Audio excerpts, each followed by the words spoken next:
La louange est à Allah, le Seigneur des mondes, et je lui demande d'élever le degré, le grade et l'honneur de notre maître Muhammad, alayhi salatu wassalam, et de protéger sa nation de ce qu'il craint pour elle. Masjid al-Ghamama, la mosquée de Al-Ghamama, est une mosquée qui se situe dans la Médine, Al-Madina al-Munawwara, et elle est à côté de la mosquée du messager alayhi salatu wassalam.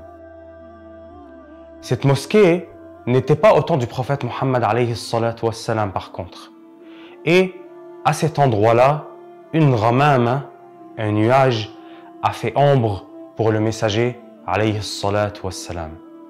Et aussi, il priait les prières de Eid al-Adha et Eid al-Fitr avec les musulmans.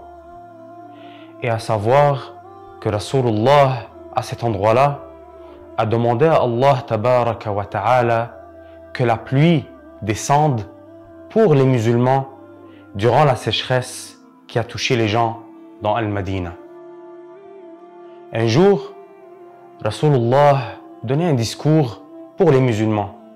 Alors un homme est venu à lui et s'est adressé à Rasulullah et lui a dit que les animaux, que les gens, que l'agriculture étaient en train d'être affectés négativement par la sécheresse qui les touchait.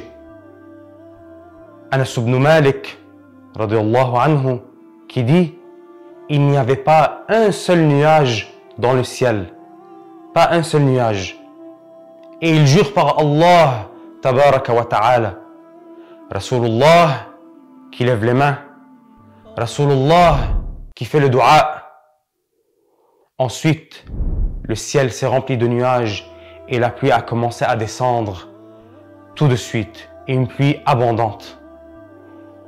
6 jours plus tard, un homme vient au messager alayhi salatu wassalam et lui dit que la pluie tombe en une grande quantité, une quantité très abondante, tellement abondante qu'elle est en train de les faire souffrir.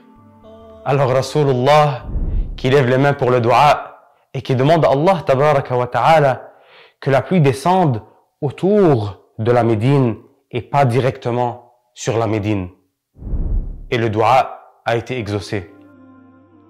Omar ibn Abdel Aziz, qui construit une mosquée à cet endroit-là.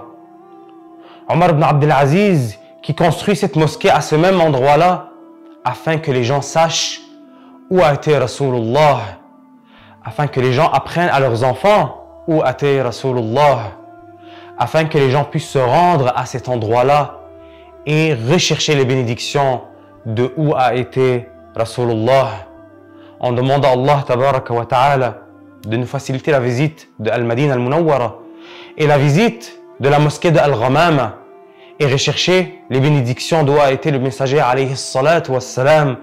Et ici on pourra dire, ici a été le bien-aimé.